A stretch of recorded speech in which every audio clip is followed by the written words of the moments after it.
Maka apabila kami turunkan air hujan, maka bumi itu ihtazat, bergerak, goncang, warobat, dan berkembang. Hidup. Wa ambatat min kulli zaujin bahij, dan menumbuhkan tumbuhan yang elok. Diserupakan oleh Allah dengan hati umat manusia yang kering. Begitu disirami dengan Al-Quran, apa yang akan terjadi? Akarnya akan kuat menghunjam, bijinya akan tumbuh, lalu pohonnya akan meninggi, dan pada akhirnya pohon tadi akan menghasilkan dengan disiram oleh wahyu Al-Quran, akidahnya menjadi kuat, ibadahnya jadi meningkat, akhlaknya menjadi hebat.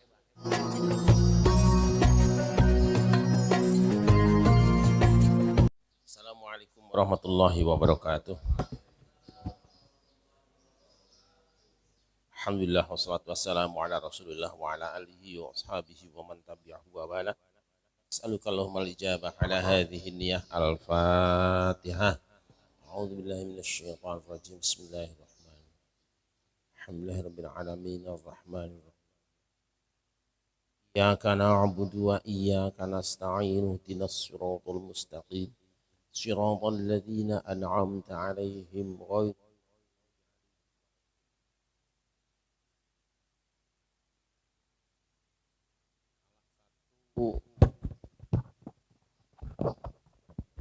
Salah satu kebiasaan yang terjadi pada pengajian rutin itu adalah materi-materi yang terkadang sudah pernah disampaikan lagi.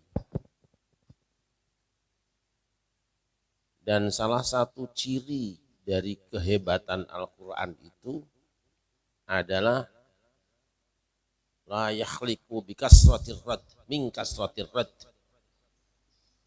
Dia tidak akan usang karena dibaca berulang-ulang. Artinya apabila ada orang membaca atau membahas Al-Quran, ayatnya sama, tapi berulang kali judulnya itu melulu, yang dibahas ayat itu melulu, jangan buruk sangka dulu, karena biasanya pasti ada yang baru. Itu adalah salah satu kehebatan Al-Quran. Sehingga berulang kali satu ayat dibahas, biasanya itu adalah melengkapi dari bahasan yang lalu tentang ayat yang sama. Baik, hari ini kita akan membaca salah satu ayat Al-Quran di dalam surah Al-Baqarah ayat 3. Ini termasuk di antara ayat yang saya sebutkan tadi, yang sudah bolak-balik kita baca dan kita bahas. Tujuannya barangkali ada yang waktu ngaji pertama dulu itu tidur, nah sekarang ya diperkenalkan. Atau pada waktu pembahasan pertama itu lupa, sekarang diingatkan. Atau waktu pembahasan pertama kita belum memahami, sedikit demi sedikit kita akan merubah ketidakfahaman tadi menjadi ketidakmengertian. Nah, itu juga. A'udzu billahi minasy syaithanir rajim. Bismillahirrahmanirrahim. وإن كنتم في ريب مما نزلنا على عبدنا فأتوا بسورة من مثله وادعوا شهداءكم من دون الله إن كنتم صادقين.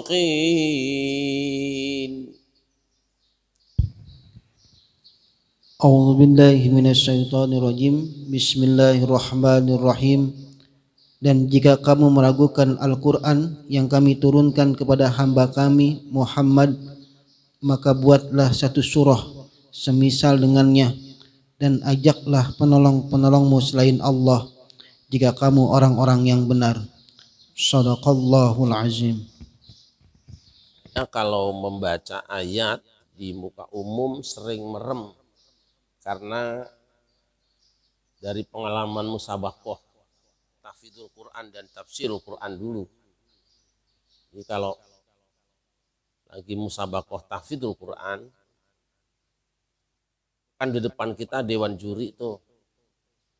Di depannya ada lampu. Kalau salah tet. Saya merem aja deh biar nggak ngeliat. Jadi lampu tuh kayak teror gitu. Hanya kalau baca merem. Ayat ini diletakkan oleh Allah setelah Allah berfirman pada ayat 22 bahwa Dia menurunkan air hujan dari langit ke bumi, yang dengan air hujan itu kemudian Allah mengeluarkan buah-buahan sebagai rizki bagi umat manusia. Dalam istilah ilmu tafsir itu ada yang disebut dengan munasabatul ayat waswar, korelasi hubungan antara satu ayat dengan ayat yang lain atau satu surat dengan surat yang lainnya. Ilmu ini saja menjamin bahwa urutan ayat Al-Quran, urutan surat Al-Quran pasti benar. Dan kalau ada yang coba-coba menukar, pasti ketahuan dengan ilmu ini. Jadi ini ilmu deteksi. Ketahuan. Seperti orang yang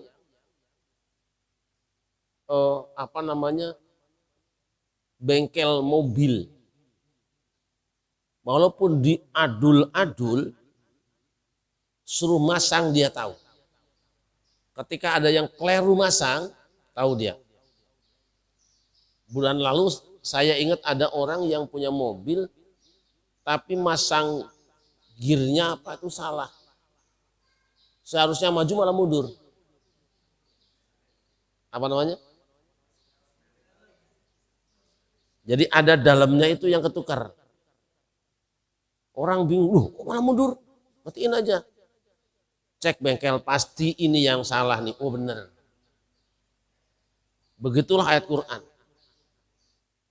Dari Bismillahirrahmanirrahim, Alhamdulillahirabbil alamin, Ar-Rahmanirrahim, balik saja ayatnya. Itu ketahuan. Ayat 100 jadi 99. Ayat 99 jadi 100, tes saja, pasti ketahuan. Dengan apa mendeteksinya? Di samping dengan hafalan yang dia terima dari guru-gurunya, juga dari korelasinya. Kok nggak nyambung ya? Itu ayat dengan ayat itu tidak mungkin bisa ditukar, boleh dites. Begitu dibaca ketukar nggak enak. Nah, itu namanya korelasi.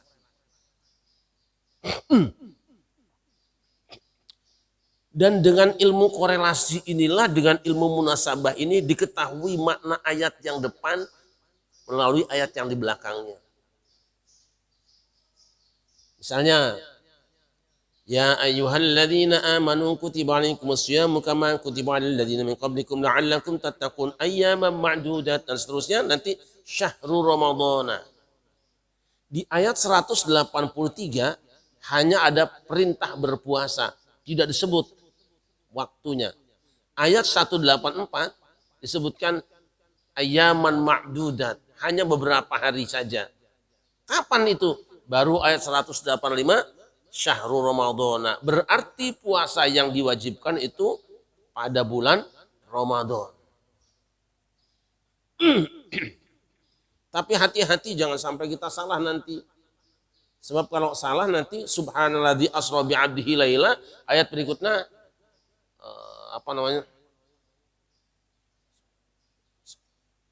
wa ataina Musal kitaba wa ja'alnahu hudan li bani Israil. Nanti dikira bahwa Isra Mi'raj itu adalah Nabi Musa, lewat pada di sini. Dah ya, kepanjangan nanti malah jadi ulumul Quran kita ngajinya. Sekarang kembali ke ayat. Pada ayat 22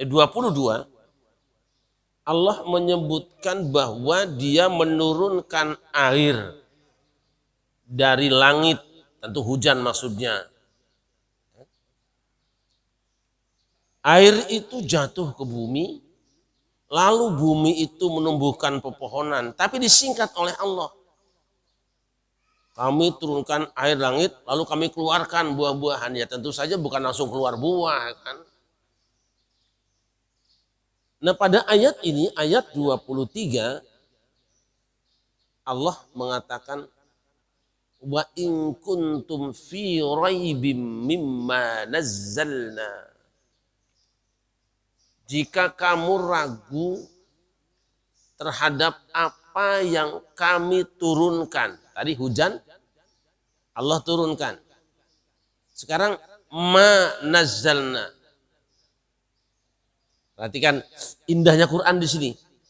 Subhanallah, saya tidak habis-habis kagum ya. Alladzi ja'ala lakumul ardo firasyan was samaa binaan wa anzala minas samai ma'an. Ini indah banget ya. Firasyan ma'an binaan, firasyan binaan ma'an. Itu aja udah nikmat banget. Wa anzala minas samai ma'an. Anzala menurunkan.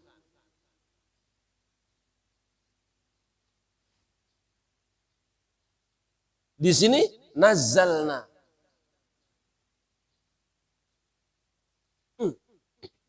Sama. Kami menurunkan.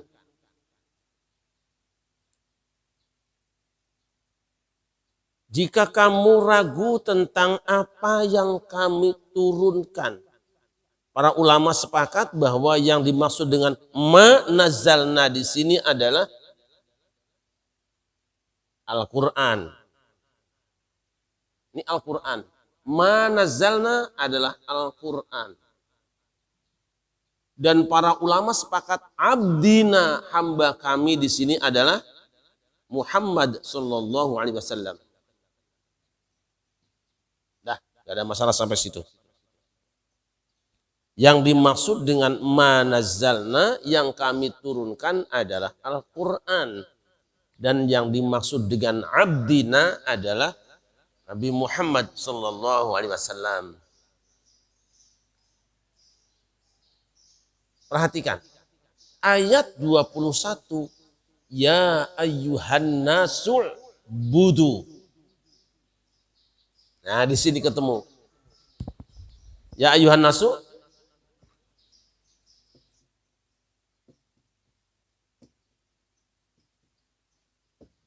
Abada ya'budu. Ibadatan nanti abdan atau abdun. Ada abdan sih, ibadatan abdun atau abidun. Di sini wahai seluruh manusia, Jadilah kamu hamba bagi Tuhanmu. Perhambakan dirimu kepada Rabbmu. Di sini ala abdina yang disebut cuma satu orang. Di sini kan seluruh manusia. Jadilah kamu semua hamba Tuhanmu. Di sini satu orang Muhammad. Artinya apa? Muhammad adalah orang yang sudah mencapai ACC, diakui oleh Allah sebagai hamba. Kita kan masih daftar.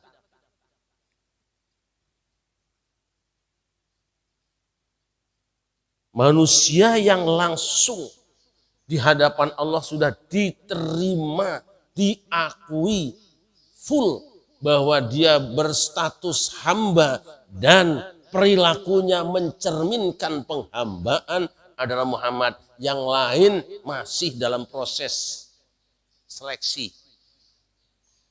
Apakah kita akan berhasil mendapatkan predikat stempel hamba Allah atau tidak? Kita ukur.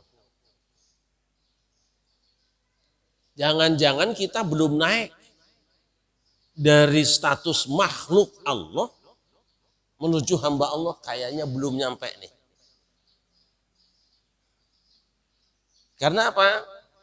Nabi Muhammad SAW dalam statusnya sebagai hamba, full hidupnya tergantung dia. Nah ya, kita nanti tambah kesel lagi lah. Maka di ayat lain, Subhanalladzi asra, siapa bi'abdihi? Nabi Muhammad juga. Bangga banget kalau sampai Allah sudah tulis, dia hambaku. Ayo daftar. Daftar. Kan sudah ada modelnya. Jadi kalau panjenengan pengen juga diakui sebagai hamba dalam pengertian yang sebenarnya, ikutin aja. Ikutin aja. Perilaku Rasulullah, ucapan Rasulullah, ikuti. Nah baik, kita lanjut saja. Kalau pada ayat 22 Allah menyebutkan dia menurunkan Al-Quran ke bumi yang membuahkan pepohonan. Ini pada ayat 23 Allah turunkan Al-Quran kepada hambanya untuk manusia. Di sini Allah sedang menyerupakan antara air hujan dengan wahyu Al-Quran. Kalau begitu, maka pertama-tama supaya kita bisa menikmati, lalu menyikapi Al-Quran dengan benar, coba periksa kembali apa sih air fungsinya bagi kehidupan.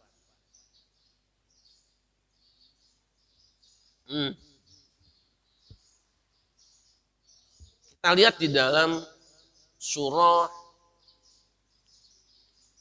Al-Anbiya ayat 30.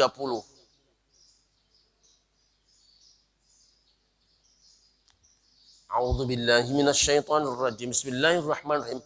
Awalam yarul ladzina kafaru anna as-samawati wal arda kanata ratqan fafataqnahuma waj'alna minal ma'i kulla syai'in hayy afala yu'minun. Silakan baca. Bismillahirrahmanirrahim.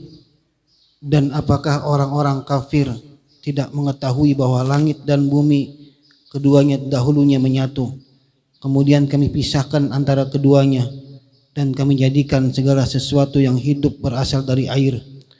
Maka mengapa mereka tidak beriman? Shadaqallahul azim. Wa ja'alna minal ma'i kulla syai'in hayy. Segala sesuatu kami buat hidup dari air.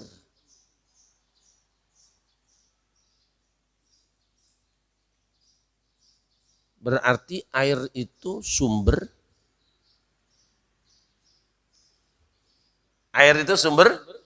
kehidupan. Nah, sekarang kita lihat di dalam Surah An-Nur ayat 45. Wallahu khalaqa kulla dabbatin mimma faminhum man yamshi ala batnihi wa minhum man yamshi ala arba' wa minhum man yamshi ala rijlaini wa minhum man yamshi ala arba' yakhluqu ma yasha' yakhluqullahu ma yasha'u innallaha ala kulli syai'in qadir. Baca.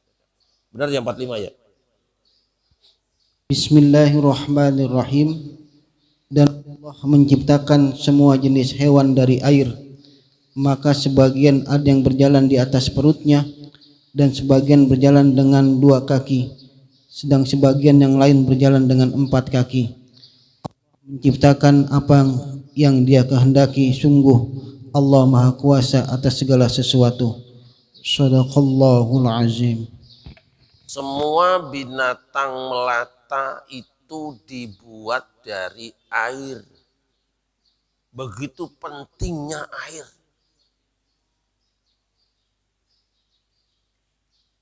Badan manusia sekian persen isinya benda cair, benar enggak? Ya.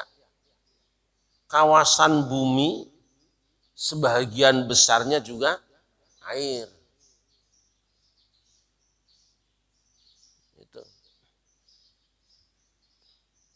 Nah, untuk melihat betapa pentingnya air, kita cukup membaca satu saja ayat di dalam surah Al-Hajj ayat 5. Sok dibaca aja, terjemahnya agak panjang sih.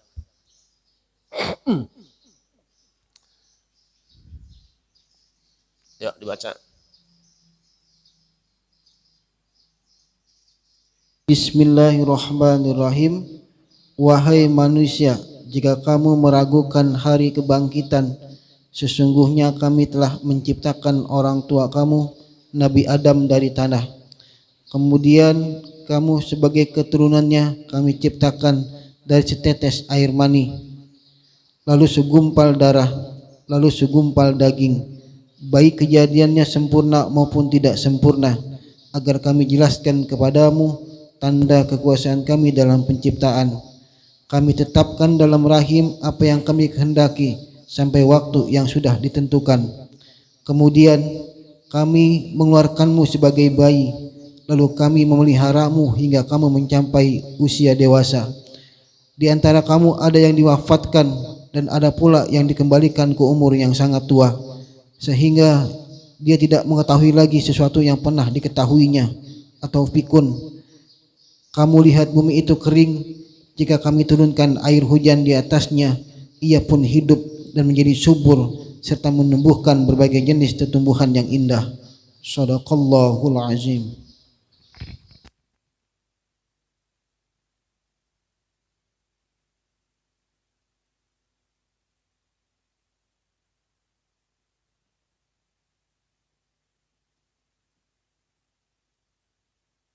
Di ayat ini yang penting adalah bagian akhir. Wa tarol arda hamidatan fa idza anzalna 'alaihal ma'a ihtazzat warbat wa ambatat min kulli zawjin bahij.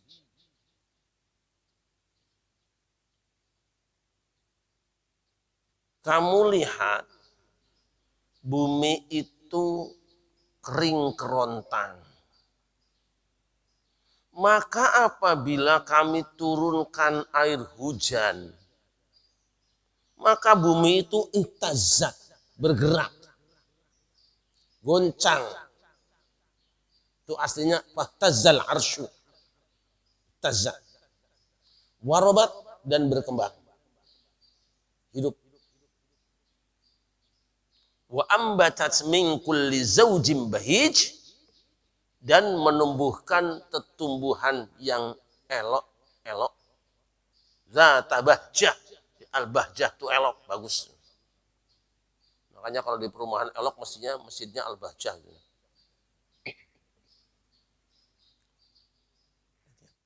Bumi hamidah, kering tandus, kerontang diserupakan dengan benda mati. Ketika disirami, kami yang menyiramkan air hujan padanya, gerak, berkembang, lalu menghasilkan buah-buahan dan pepohonan yang indah. Nah, ini makna fa'akhraja bihi minas samarati rizqan lakum, juga sama. Diserupakan oleh Allah dengan hati umat manusia yang kering. Kan hati manusia itu bisa kering. Bahkan bisa mengeras sekeras batu. Au asyadda qaswah. Ingat, summa qasat qulubukum min ba'di dzalik fa hiya kal hijarati aw ashaddu qaswah. Lebih keras. Begitu disirami dengan Al-Qur'an, apa yang akan terjadi? Akarnya akan kuat menghunjam, bijinya akan tumbuh, lalu pohonnya akan meninggi, dan pada akhirnya pohon tadi akan menghasilkan buah-buahan. Dengan disiram oleh wahyu Al-Quran, akidahnya menjadi kuat, ibadahnya jadi meningkat, akhlaknya menjadi hebat. Anehnya, hari ini para ilmuwan sudah berkesimpulan bahwa air itu ada sumber kehidupan. Sudah sepakat. Yakin kan? Sudah yakin benar. Di mana-mana air sumber kehidupan, termasuk iklan minuman itu, mineral itu. Gambarnya air sumber kehidupan. Tapi orang, dan ini sesuai dengan ayat Quran. Mereka tahu Quran sudah bicara jauh-jauh hari. 15 abad yang lalu orang belum ngomong air sumber kehidupan, belum ada buku, belum ada tesis. Quran sudah bicara bahwa air sumber kehidupan. Lalu mereka dengan hasil penelitiannya menyimpulkan benarlah air sumber kehidupan. Yakin. Tapi anehnya mereka yang sudah yakin bahwa sumber kehidupan itu air, kok tidak yakin bahwa yang untuk menghidupkan hati mereka itu Quran. Padahal yang bilang itu sama-sama Allah juga. Yang bilang bahwa air sumber kehidupan Allah. Sekarang mereka yang ketemu hasil penelitian. Hasil penelitian mereka setuju dengan firman Allah. Tapi di saat yang sama mereka kok belum yakin juga bahwa Quran adalah yang dapat menghidupkan hati manusia. Kenapa? Karena mereka tidak melakukan penelitian. Maka penelitian dan pengkajian Quran itu penting.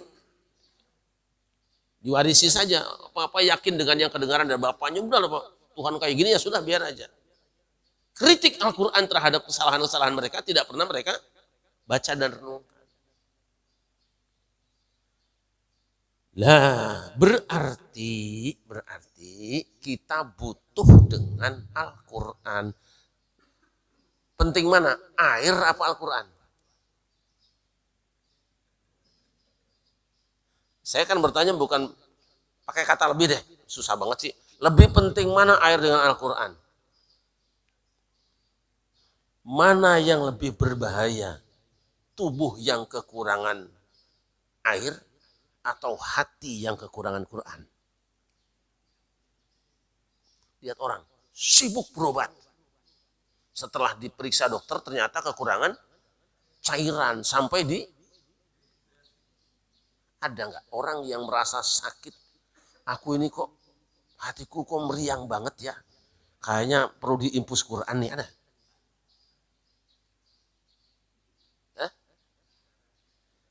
Menyadari nggak?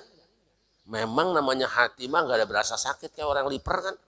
Orang liver kan nggak merasa sakit ya. Orang yang jiwanya sakit tuh nggak menyadari. Apa orang gila itu sadar bahwa dia gila? Sadar nggak? Ya kalau sadar mah sembuh. Jangan-jangan kita ini sebenarnya orang gila semua, cuman tingkatnya berbeda. Dengan tingkat rendah dan tingkat tinggi gitu. Ada yang gilanya masyhur, ada yang mastur gitu loh. Nah kalau yang gila masyhur itu yang jalan-jalan. Kan wali juga ada yang masyhur, ada yang mastur kan. Ada wali yang masyhur, ada wali yang mastur. Mungkin orang gila juga ada. Gila masyhur ya itu yang jalan-jalan di luar, yang nggak pakai baju. Kalau gila mastur mungkin pakai belangkon juga gitu loh. Pakai peci juga, sarungan juga, tapi gila jeroannya. Nah itu aja sudah, usah banyak-banyak ya. Kita nggak sampai 1 jam hari ini.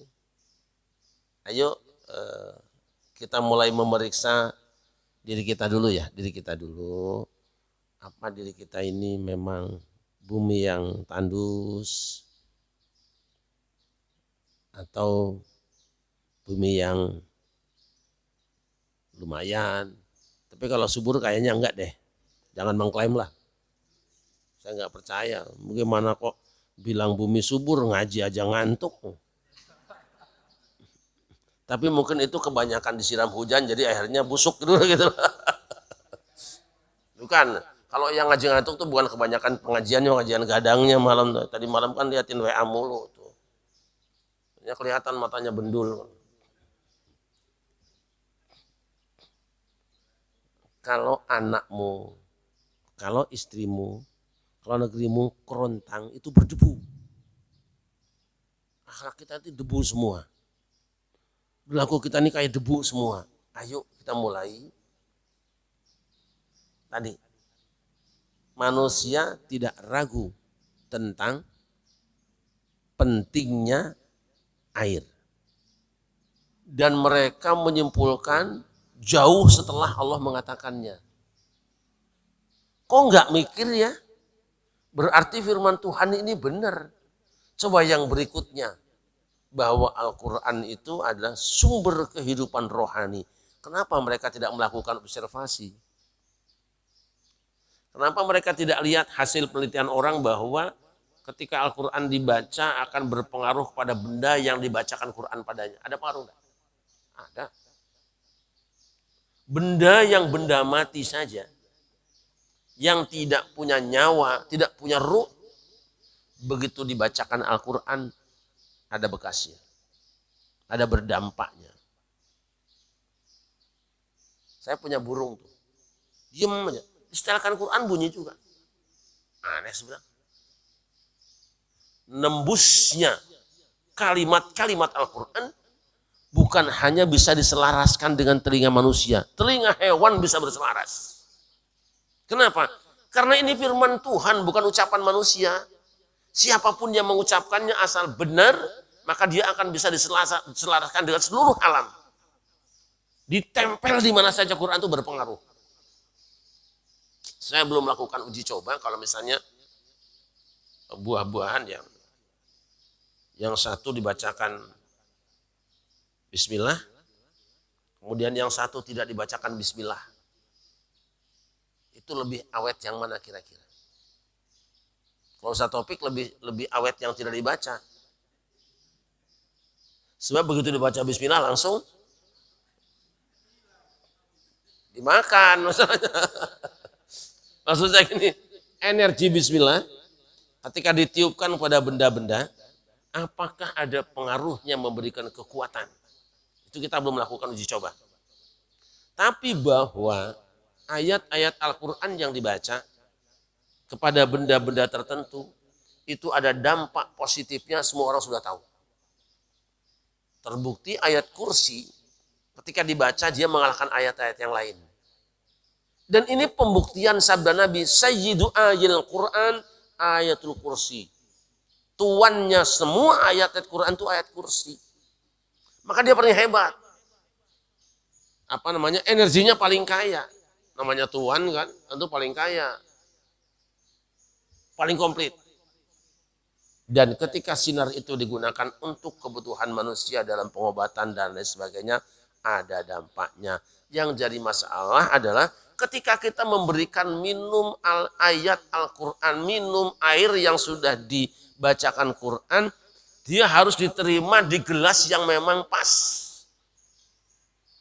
Artinya apa? Si pasiennya juga harus yakin. Ketika dituangkan, dia masuk ke dalam hati yang yakin, tak nyambung dia. Tapi kalau belum ya air be, ya udah. Maka yakin, sugesti itu penting. kehebatan orang-orang supranatural, mohon maaf ya, para dukun adalah kemampuan meyakinkan pasiennya. Dan untuk meyakinkan tuh nggak gampang.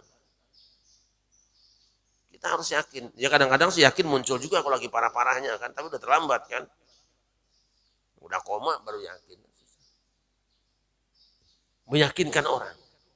Nah sekarang kita, terutama teman-teman yang bertugas di rumah sakit ini, kudu mampu punya daya kemampuan meyakinkan orang bahwa dengan membaca ini sembuh. Tidak sedikit orang yang mengalami, banyak orang yang mengalami itu. Teori kedokteran tetap dipakai, tapi teori uluhiyah juga harus dipakai. Teori ketuhanan dipakai. Jadi latihan ya kita meyakinkan orang. Kan banyak orang yang meyakinkan timbang gitu-gitu aja, tapi orang didawir karena duitnya banyak juga. Kan teori meyakinkan itu. Meyakinkan. Baik, hamba yang dimuliakan. Terus dikaji di kediaman masing-masing apa manfaat Al-Qur'an. Kalau perlu, kalau dalam ilmiahnya apa H2O ya. Air itu apa? H2O. H2O ya. H2O kandungannya berarti apa aja? Hidrogen,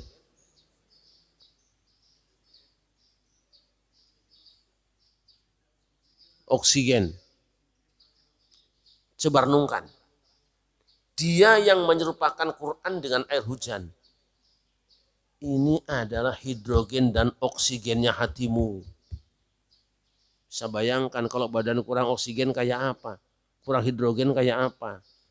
Orang yang jarang baca Quran, hatinya akan kehilangan hidrogen dan oksigennya. Maka ayo perbanyak ini. Kalau banyak oksigen orang nggak rugi ya. Ada nggak istilah kelebihan oksigen? Ada nggak? Ada istilah kelebihan oksigen? Nah porsinya perlu. Itu mah keracunan oksigen apa? Itu mau di luar. Maksudnya dalam tubuh kita.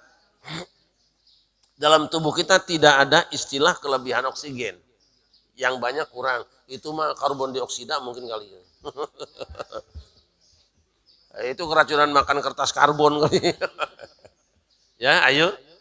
Segala cara kita tempuh untuk memasukkan oksigen dalam tubuh kita kan. Ada yang pakai bantal panas kan. Dilakoni panas juga, yang penting oksigen masuk. Tapi apa kita juga ingin memasukkan oksigen Quran tuh dilakoni sampai keringetan? Enggak juga lah. Mau cuma tinggal mangkat 1-2 kilometer juga sudah malas kita. Padahal di situ ada kesehatan rohani kita. Sallallahu alaihi Muhammad. Al-Fatihah.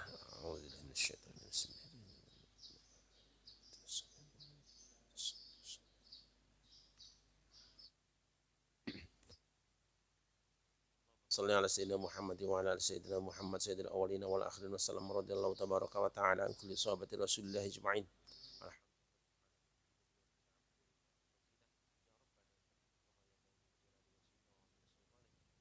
Lana dzunubana wa li walidaina warhamhum kama rabbana shighara wa li jami'il muslimina wal muslimati wal mu'minina wal mu'minati al ahya'i minhum wal amwat.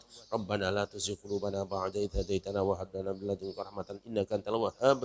Rabbana innaka jami'un nasi li yaumin la raiba fihi innallaha la yuhibbul mi'ad. Rabbana atina fid dunya hasanatan wa fil akhirati hasanatan wa qina adzabannar. Sallallahu ala sayyidina Muhammadin wa ala alihi wa sahbihi wa baraka wa sallam. Bi fadli subhana rabbika rabbil izzati amma yasifun. Wassalamun ala al-mursalin walhamdulillahi rabbil alamin. Assalamualaikum warahmatullahi wabarakatuh.